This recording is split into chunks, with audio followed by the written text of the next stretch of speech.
3 shots, 4 par, I just do 2. 1 putt, par 4, birdie, woohoo. New driver, info, replace, M2, par 5, fairway, what you fin do? Think I'll try to get on into, start right, good line, good view, it drew, shoot and make It's fun, yeah, like met the good guys there a couple years ago before they were big, so that was fun. Yeah. I got to play golf with Rick Shields.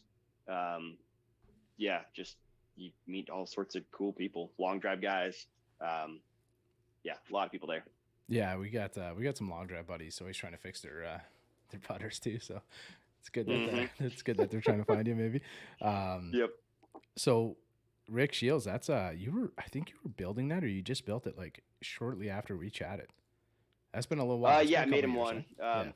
Yeah. I mean, everything's a blur at this point. Just been doing it for 7+ years now. So, yeah, it's. I mean, business taking a bunch of different directions, which is cool. Yeah. But yeah, going big and meeting all the cool Rick Shields and the big stuff, and then family stuff, and having to focus on my son's health and that whole world, and then just kind of enjoying being a dad and making sick putters and not trying to hustle too hard. The golf world's crazy though, because it can take you anywhere. Like people that just random people that are great people that just love golf, and even like athletes and other sports and stuff are huge into golf. Like I make putters for circle. All sorts of random pros, baseball players, and I mean, it just, you never really know who's going to approach you next, CEOs and stuff, and it just, golf connects so many people in such a cool way that I'm excited. I'll see a lot of people. I'm kind of near Bandon Dunes, but I'm not that near Bandon Dunes. I'm just so far away from everyone else. You guys kind of know that being up in Canada, but I mean, you're at least big city. I'm 4 hours from Portland, and Portland's not even that big of a city. So, I used to do a lot more events, but 3 kids, I don't do events now either. So, this PGA will be like my one chance a year to say hi to people and prove I'm still alive. So we're in conversation. We can just roll right in if you don't mind, Bradley. Sure. Bradley Converse, right? That's it? That's me, yeah. Memory's still there. I love it. Brycer, I confirm this is episode 170, so it's been a long Congrats, time. guys. Thank you, man. Thank you. That's exciting.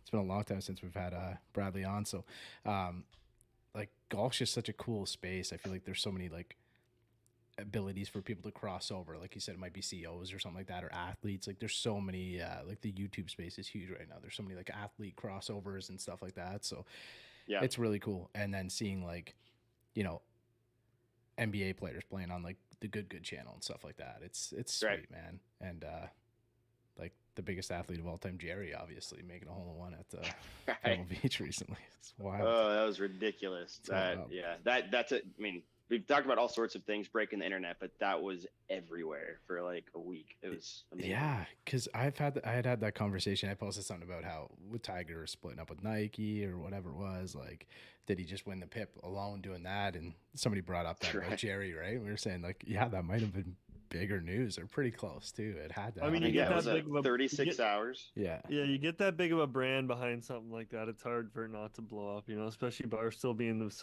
one of the social media kings. I mean, it's hard not to blow up like that. But I think it was great. I thought it was cool.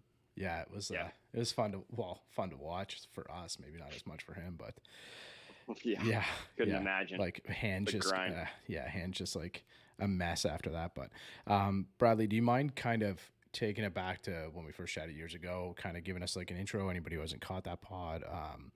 Obviously things are a lot different for Bryce, and I think are a lot different for you. Can you kind of give us an idea of who you are? Maybe just start us off with how you got started in the putter world, in the golf world, in the golf space, whatever it is, up until maybe just a little synopsis up until now.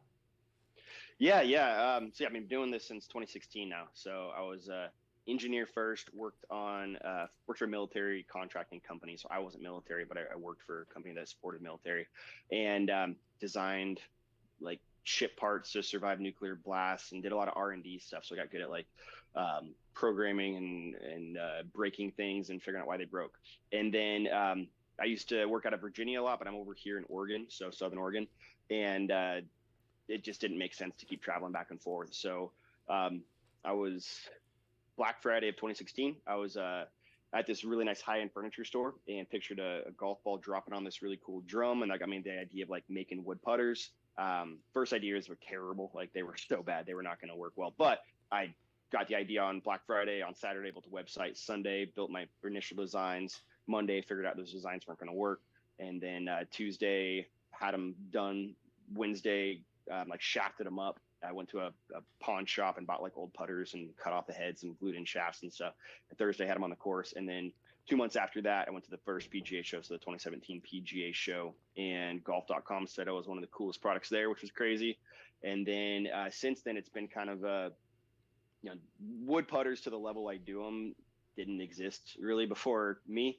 And so it was kind of figuring out, where do I fit in the space? Do I go mass market? Do I do, $300 putters that are just basic wood, because, wood and lead weight and stuff, like, it performs really well, but then quickly finding out that it's just impossible to prove it to people. Like, when they roll it, they get it, but explaining that to someone, why don't I just buy a Scotty? Well, sure. So then pivoting from that and going to like the ultra high end, where I'm doing artwork on putters. I'm doing like crazy bird scenes. I'm doing, just finished one where a guy's got his like dogs hanging out on the front of his boat, and I engraved like that onto his putter. I've got that one over there. So yeah, it's been a lot of figuring out where I am, and then also figuring out life, with my son. He ended up in the hospital for a month with kidney failure, so had to drop everything and figure that out. COVID was crazy. I'm an engineer first, so the local hospital system needed help building out their supply chain locally because we couldn't get anything, so I helped them with that. So that was crazy.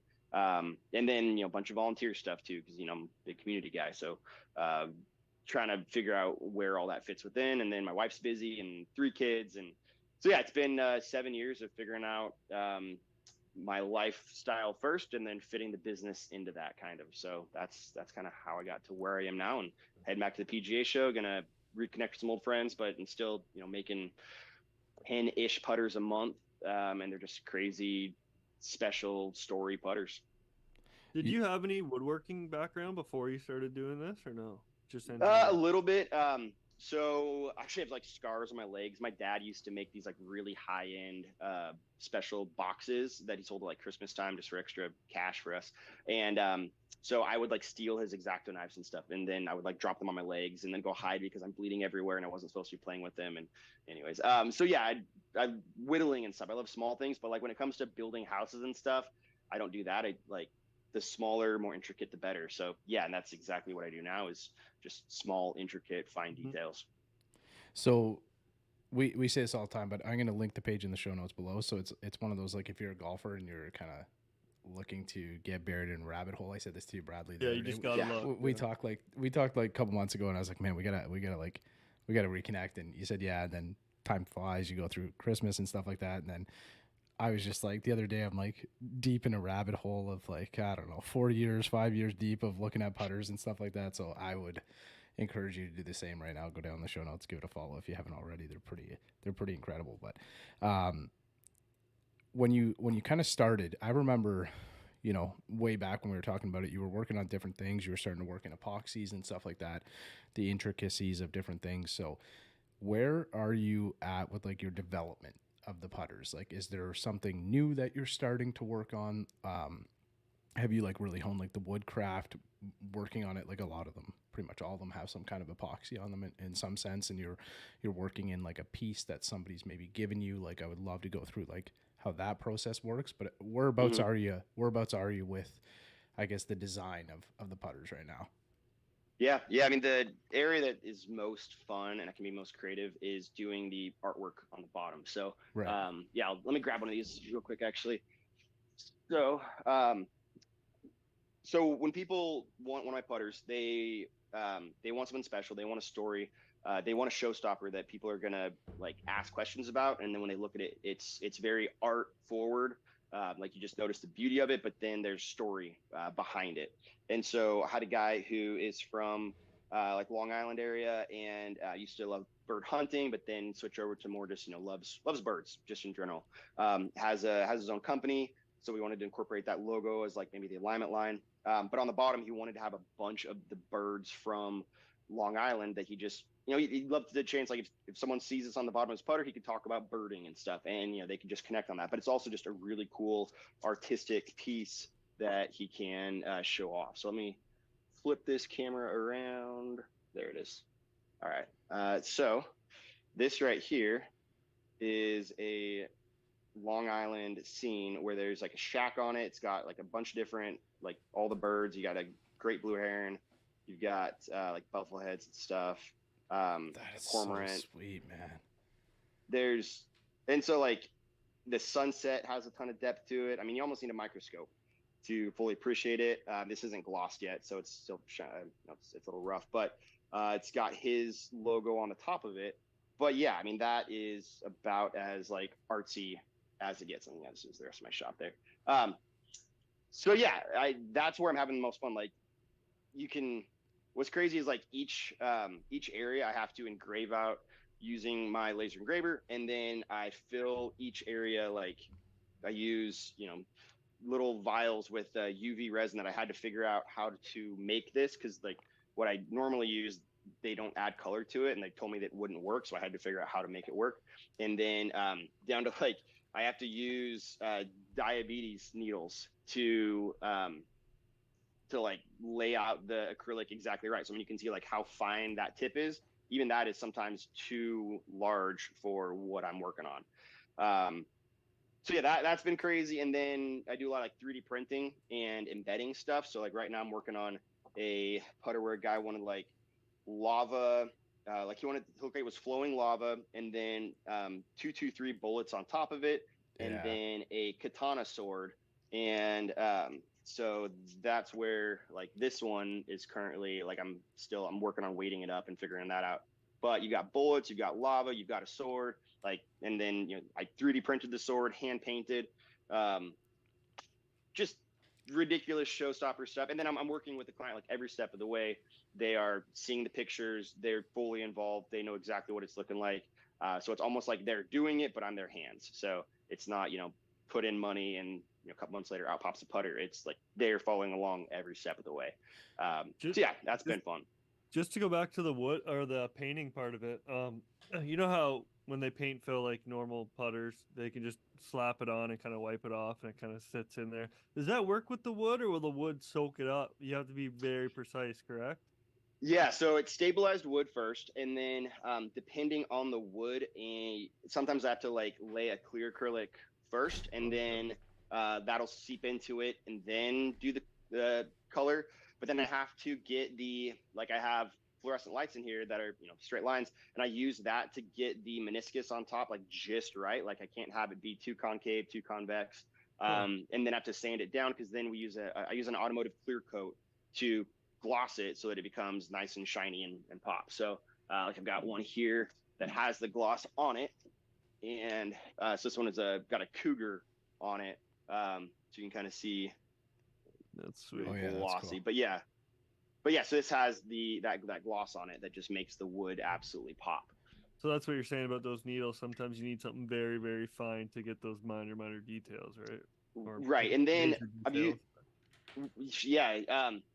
you have to get all that stuff right, otherwise it just looks like a blob. So every different area, like the sunset, I'll engrave out a whole area for the sunset using my laser, and then I have to go in and I'll put 8 different colors in there, and then I have to swirl it to get it kind of a Van Gogh effect. But then, sunsets, I usually like to swirl them, but then the water, I have to go like more horizontal lines to get, it to look more like water. So, and then you want it to be like pop and bright enough so that like you can, when you're showing it out in the world, it pops and it's not just too subtle.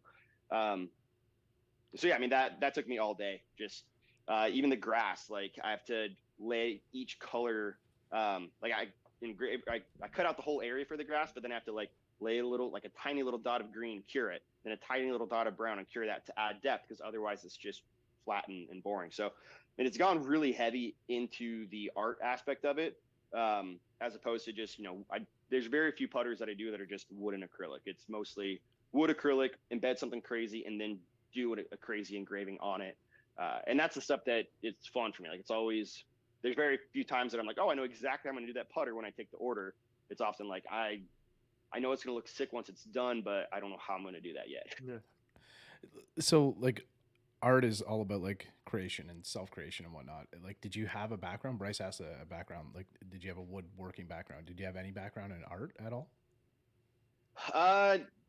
So actually, like kind of. Okay. So in engineering, I did a lot of finite element analysis for vibrational dynamics. So like I had to build models of things, and then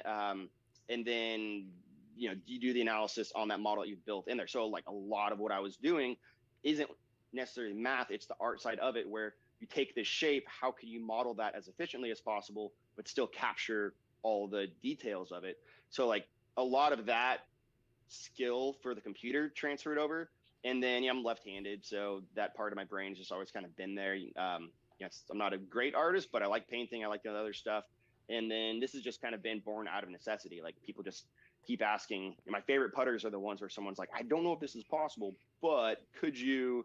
And then it's something crazy, and then I have to figure out. It's like in the past I said, yeah, I won't do faces, but now I'd do a face because I know how to blend. I know how to get the shading right, that kind of stuff. Like I'm feeling more comfortable with it. And then even looking back on, I'm always making the coolest putter possible, like so that the putter I'm making now is better than the putter I made a week ago.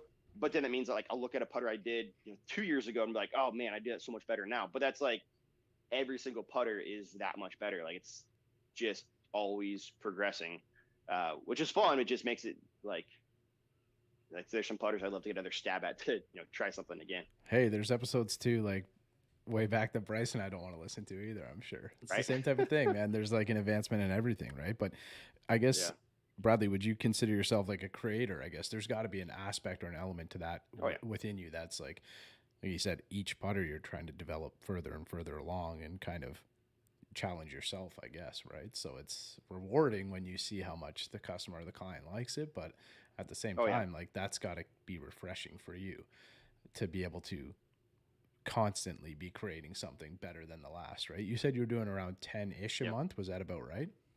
Yeah, ish. Depends on, like some putters are just stupidly complex. You'll take me, I've got, 10 to 20 putters in the works usually at any one time. It's just how many can actually finish because there's so many steps to everything. And drying the wood initially could take, a week to a month, depending on how wet it is. And then if I go too fast, it'll crack, which sometimes I want because I want to fill that. But then I have to stabilize the wood. That'll take a couple days. Do the acrylic pour. That takes a couple days to cure and everything. And then doing all the artwork. A lot of times that just sits in noodles. Like there's a lot of times that I have to just like let my brain figure out how I'm going to do it. And then I'll wake up in the middle of the night. Like that's how I'll do that. Yeah. And then it turns out amazing. But what's fun is like, because I'm working so closely with every client, it's not like I'm just pulling ideas out of thin air and just making stuff up.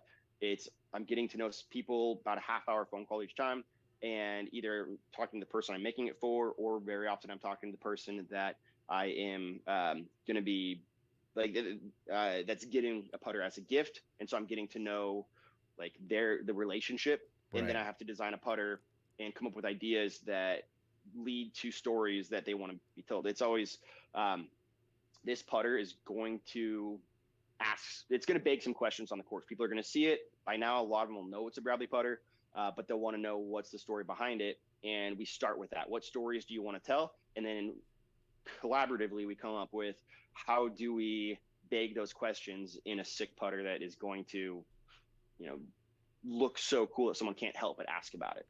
So you like kind of get an idea from them on the phone. Like you'll go through a conversation, get an idea. I remember you kind of explaining this process a little bit before, gather the information like you just talked about, and then you kind of like select their block, I guess, that they want or whatever it may be. Do you like take a photo with that, show them that piece, and then do you like move on to the next step from that? And as you go, they're kind of along for the ride? Yeah, so I my compressor. Let me here. So I'll show you my wood room. So yeah, I built the software. I use software called Trello, but every step of the way, I'm taking pictures. Like every putter has its own box with a QR code on it. So I've got putters there. I've got putters there, and then I've got more putters in there. But I will take a piece of wood and take a picture, send it to them. Be like, do you like this wood? And they're like, yeah, it's great. Or no, I want darker, lighter. Change it up. And then I'll pour the acrylic. Do you like that? Every step of the way, they're getting pictures because there's just so many ways to skin a cat. Like it doesn't work well when I just make something and send it to somebody.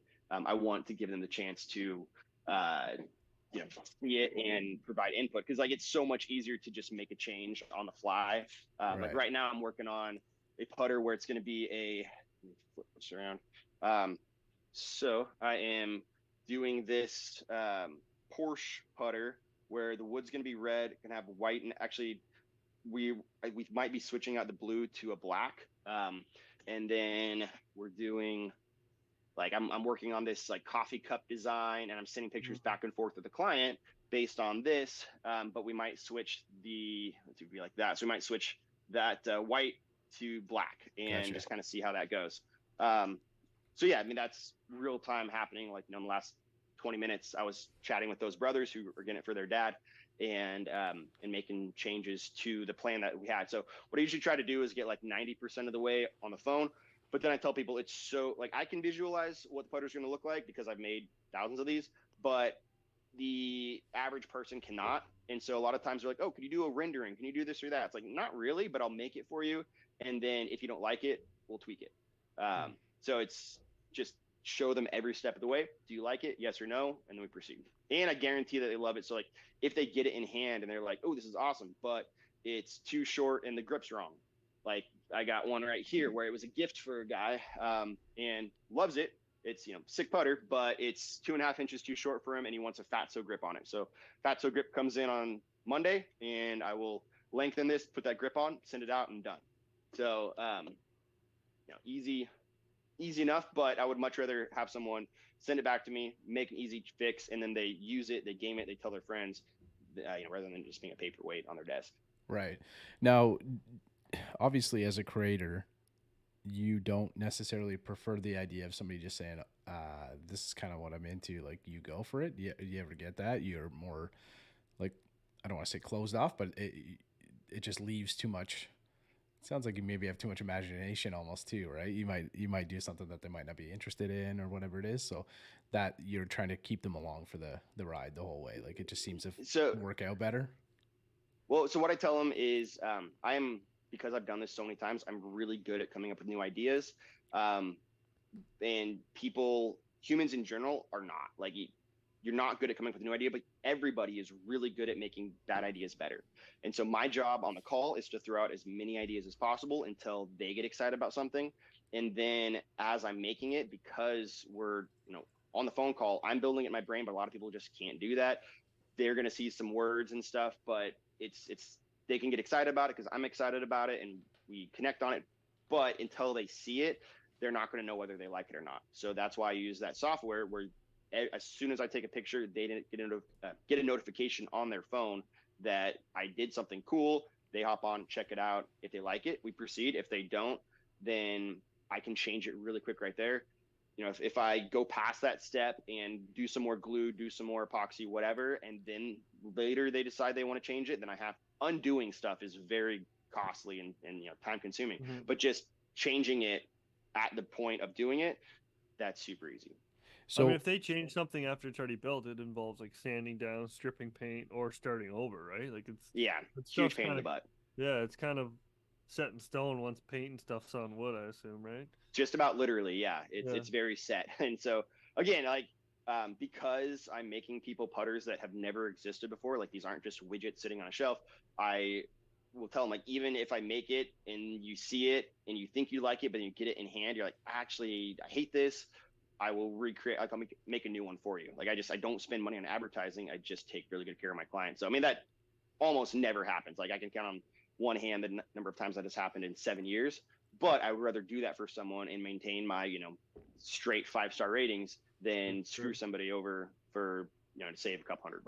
Well, I think you've kind of set yourself up for that with keeping customers so involved and showing them every step of the process. I think you're doing that the right way because that's how you prevent people from getting putters in their hand and not liking it, essentially. Right.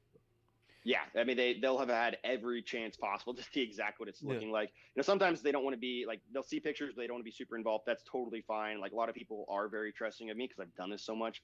But for people like, the guy I'm working on this bullet and sword one, he's one of the top 10 pickiest customers ever, but that's totally fine because we're working on it together. There's a lot of ways I could go with that. I have a lot of questions for him. and he knows exactly what he wants. So that's easier. I prefer that than someone's like, yeah, just make me a sick putter. Like, no, I'm not going to do that, because you are like, the few times I've done that, they come back like, oh, actually, could you make the wood a little bit darker? And you're like, bro, and you already that's just annoying. I'm definitely more that guy. However, I'm always like genuinely happy with the surprise of things. Like I feel like I've always been that type of person, and I'm always just like, wow, like I'm that guy. Where Bryce on the other hand is the opposite. Bryce likes to be like heavily involved. Like Bryce likes to have his like input on all of those things too. So it sounds like he'd be a dream client. So Bryce also is still searching for the putter that works for his game the best. Yeah, it's Bradley, I did want to ask you, because last time we were talking, you were kind of like just working on that UV resin. So this sounds like not really an analogy, but so when I remember my sister telling me about when she was getting like her fingernails done, they stick their hands under this light, and that essentially it cures it. Is it somewhere around that same process? Very similar. Yeah. Yeah, like I'm just thinking, so as you're talking about like you're using the needle to kind of paint fill a spot, swirl, whatever you need to do to fill that part, and then would you have to, like, you're not just letting that dry, like you have to cure that piece before you layer anything on top of it? Right. Yeah. So I cure that. So I'll get everything exactly how I want it, and as soon as it's perfect, I cure it, let it cure for 10 minutes or so, and then go to the next one. And the trick is I have to line everything up perfectly in the laser. So I've developed this little process where I can like drill a tiny little microscopic hole in a piece of domed black and clear acrylic. And then when I line my laser back up, a little red laser, I can see exactly where I'm at. Because doing that bird one took a dozen different engravings where everything had to be lined up exactly perfect, where if I would just put it back in the laser and press run again, just when it goes back home, it gets off enough that the entire thing would have been messed up. So I've got to do that. So it's literally down to like sub-millimeter precision. And you're realigning every 12 times that you have to go in for a separate engraving after you've painted the previous one, correct? Yep. Yeah. Every single time it's got to be realigned. And then I had to develop like how to get it to register the exact, like, every time you do an engraving, things can move around on your computer itself. So like the process is that I have to get exactly right between printing certain things and having the outlines exactly right so that it does the right stuff in the right spot. And then there's times where I'll mess something up and it'll kick off a little bit that you're just like, shoot me. It's so annoying. But most of the time I do it right. But there's just so many different things that have to go exactly right that it happens where I have to like just start over sometimes after spending a ton of time on an engraving. That's got to be the hardest point of the build, like that design? Yeah. Well, depending on how good it is, right?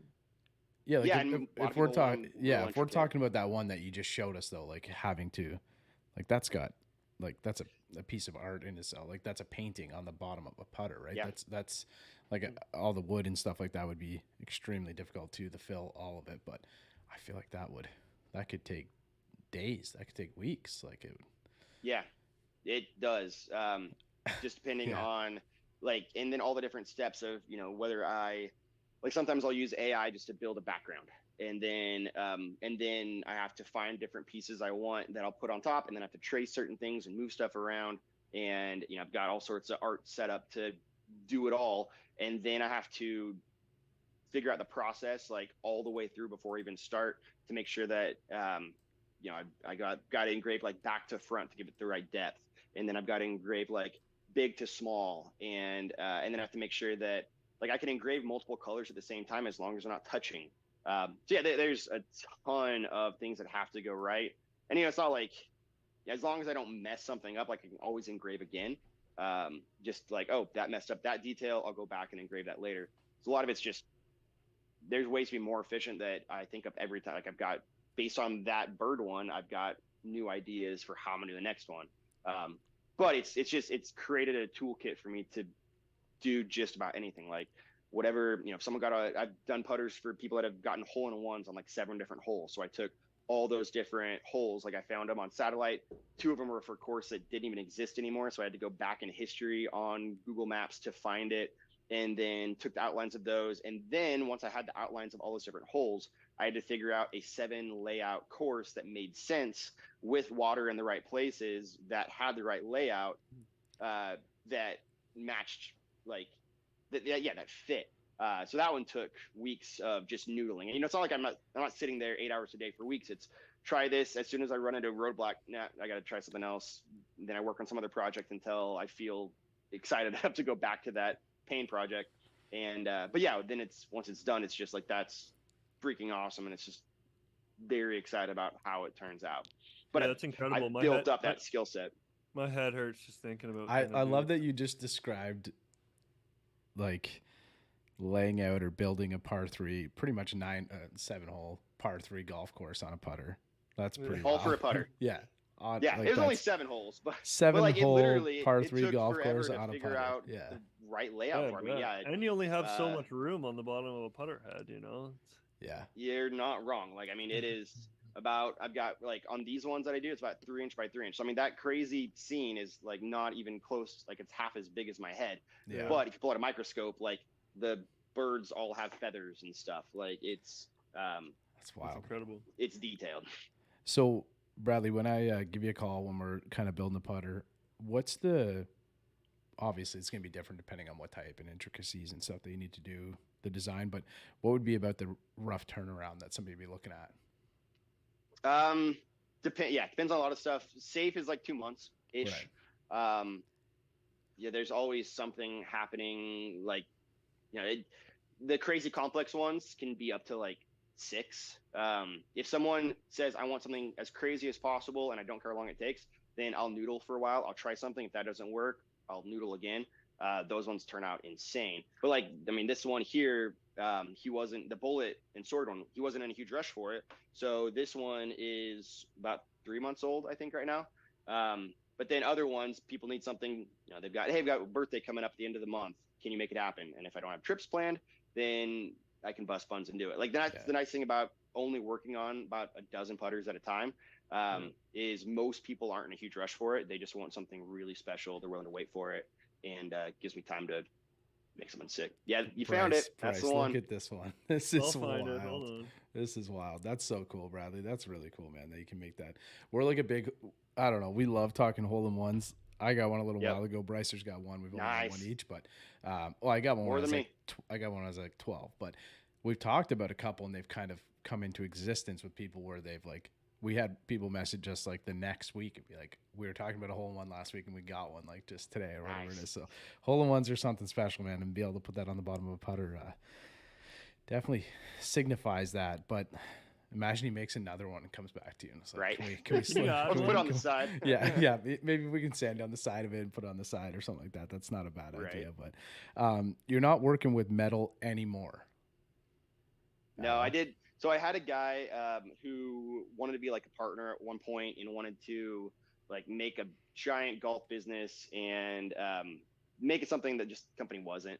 And so he wanted to do metal. He wanted to do this other stuff. And I'm an engineer. Making a metal putter wasn't hard, but I don't have like a CNC shop, so I had to farm that out. Still made in the U.S., but I had a guy on the East Coast doing it, and then I had a guy here in Southern Oregon doing it. And it ultimately came down to I can't be nearly as custom. And when I say custom, I mean something different than what most people mean when they say a custom putter. Like, you can't buy one of my custom putters off the shelf.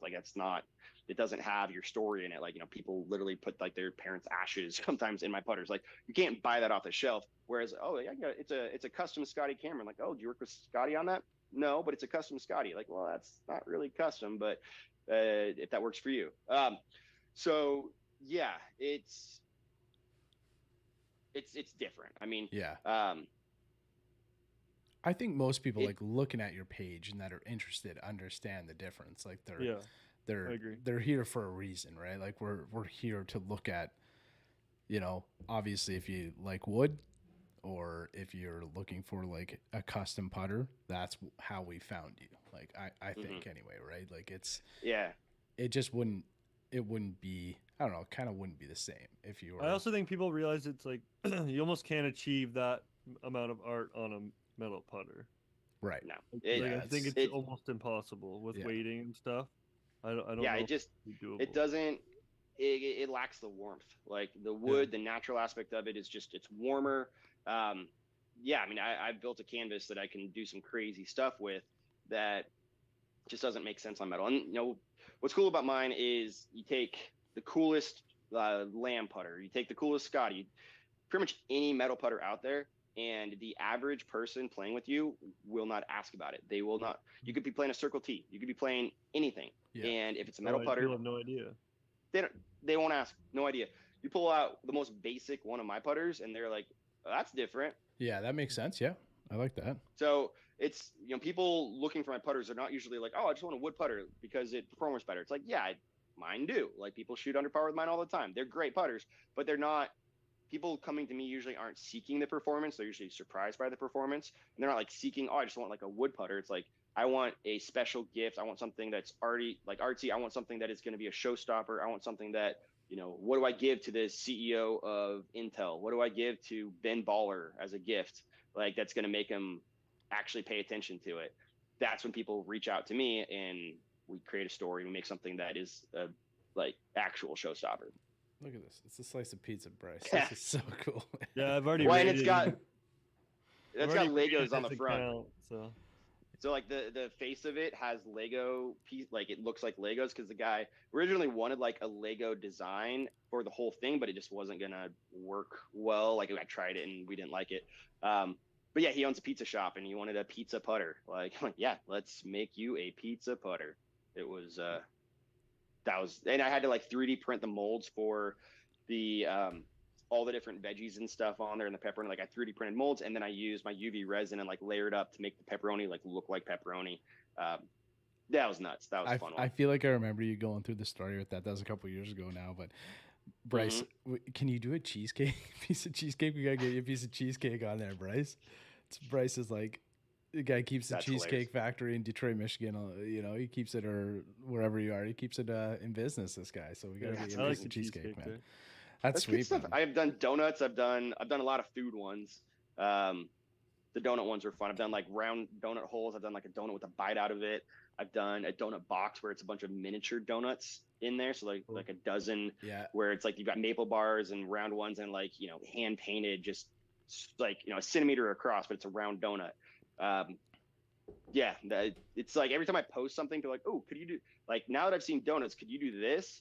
And it's always leads to everyone builds on other ideas, right? Yeah. Well, and that's kind of the cool thing about like looking at art. Like, when you're looking at art, you're like generally inspired to, your brain would work to kind of try and develop something, or have a thought process to create something for yourself, or whatever. Yeah, well, everyone's different, right? They're like, "Oh, that looks great, but I would do this," or "I would do that." Right. People like, very rarely, like, people will post on my Instagram like, "Oh, I hate the way that one looks." I mean, it's like rare, but when it happens, like, cool, like, it's not yours. Like, yeah, exactly. The person that got it loves it and wants it, and I can make one that you would think looks sick, because I can make literally anything. Yeah.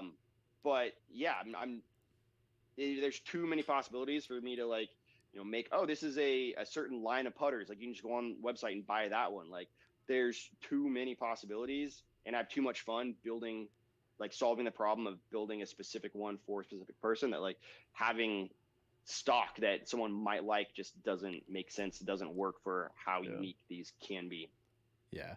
Any problems, Bradley, you feel like you haven't been able to solve, or something you've kind of like run into that's just, it's still been keeping you up at night? Just business side of stuff, like the putters and the art. That's the fun, easy stuff. It's the challenge of like, fitting life in with business, and being like, I don't want to be too busy, and I don't want to be not busy enough. And so it's always that mix of like, how much do I get out there and show my stuff off, but then get too busy to be able to coach my kids' soccer teams. Like, that's honestly the hardest part about running a small business. Is it's, on one hand, like in the early days, it was way more than a 9 to 5. Like, I would work, 20-hour days, but that wasn't good for the family. And so now it's between volunteering and between like, it's finding that balance. It's more of like a 20 to 30 hour a week job that then I'm, can pick up kids from school, and can help with stuff in the mornings, and help my wife out with her things, and then volunteer it. I'm the chairman of the board for the local YMCA. I'm on a couple government committees. Like there's life outside of business. And so that's the biggest challenge is, you know, I've got an 8-year-old, a 6-year-old, and a 2-year-old. And I don't want to get to their weddings and be like, wait, who are you? Like, that's not fun. So I mean, this is honestly the latest I've stayed at work. I mean, I've got to do some stuff for PGA shows. So that's kind of why, but like, this is the latest I've stayed at work in a long time. Like even Christmas, I shut off orders before December just because I'd rather, you know, rather than cut it in a fat hog, I'd rather finish up on time and have time to go caroling with my family. You know, that's the stuff that I'm going to remember. That's stuff that's going to matter in the long run. Well, and I think too, like that's, I don't know, something they'll appreciate about it too. Like obviously they're going to be able to, you know, one day say like my dad's the guy behind Bradley putters, which is pretty insane, right? I was lucky enough to, I'm not sure if you've met Tyler Lowy or spoken with Tyler Lowy at all from Lowy Putters. So you know, these two, like I genuinely believe you two might be the two most like talented individuals in the putter space. Like it's like Bryce, we've been lucky enough to talk to. I genuinely mean that he's hand milling putters. It's insane. Yeah, I saw that podcast. I thought that was the same guy. Yeah. So and like you're creating like wooden art masterpieces. Like you're kind of he's doing. It's a different scale, but it's on the metal side, and you know, putting dozens and dozens of hours into one piece for somebody and creating something that is like unbelievable, right? So having your kids be able to like grow up and be able to go through these pages, go through all these things, and then they're going to be out on a golf course, man, and they're going to see somebody and they're going to be rolling one of their dad's putters, which is going to be pretty cool. That's got to be a pretty cool experience. Have you run into that yet, Bradley? Have you run into like somebody who you didn't know maybe has purchased a putter from you and you've seen them out on the course or something or out in public somewhere? Oh yeah. Yeah, often. I mean, first time it happened, I think, well, yeah, walking on the PGA show is always fun because people just recognize me and stop me. So that's always fun. And then headed back from the PGA show one time, I like was stopped randomly in the airport. Like, are you Brad? Like, that was weird. And then, most golf courses I go to, someone will recognize me, or they'll like see on my Instagram story and want to meet up. And then, I've been, I was at Bandon Dunes once and the guy saw I was there. He's like, hey, I've got one of your putters here. I'm with my dad that you made the putter for him. Can we meet up on the 18th and like get a picture? So that stuff's always cool. Like I've told my wife, like I'm the exact right amount of famous. Like I'm well known in town just because I'm born and raised here. So people know me, but like, so, you know, I have no anonymity here. Like I can't go do something stupid. Like someone's going to know me or my dad or whatever. But I can go anywhere else in the world. And if I'm not near a golf course, no one knows who I am or cares. But if I want to like if I go to a golf course, either someone in the pro shop or someone on the course knows me or follows me. And then I know all like the B-level golf celebrities. So like, you know, not the pros, but like all the YouTube people, all the Instagram people, like they're friends of mine, which is cool. So it's fun. Yeah. I mean, I don't want to be any more famous than this. Like do, you know, a couple podcasts here and there. And, you know, I've got Rick Shields' phone number. There we go. That's about cool. all I need. That's cool, man. Bradley, we really appreciate you taking the time, man. I know you're at the shop later than you've been, later than you normally are. So I appreciate you making time for us, man. This is great. My pleasure. Before we let you go, what number are we at? Do you keep track? Do you know what number you're at for putters? Yeah, I've got like the spreadsheet. It's so like I made a lot of like stock putters early on. Made a lot of like demo putters, a lot of test putters. So it's not like they're all, you know, the high dollar crazy ones, but I think I'm over 2,000. Wow. So yeah, in 7 years. But now I'm down, and that was, you know, I had employees like cranking putters and stuff. And yeah, now the number I like is about 10 a month, like ish. Right. That's a good number. Like I don't want to do more than that. Don't want to do less than that. Cranking about 10 a month is, and so yeah, it's not, I'm not going to get to 3,000 anytime soon doing this. But I figured all my problems out. I figured out what works and what I like to do. And so yeah, now it's just kind of settling into that. Can we touch on a rough cost? I know there's going to be so many different things that go into $2,000 ish. Yeah. So that just gives $2,000 like an idea. Plus or minus 500 ish.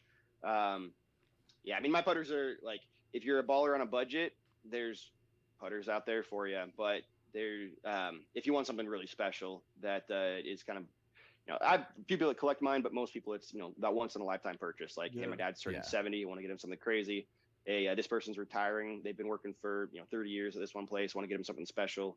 You know, anniversary present for husband, wife, whatever.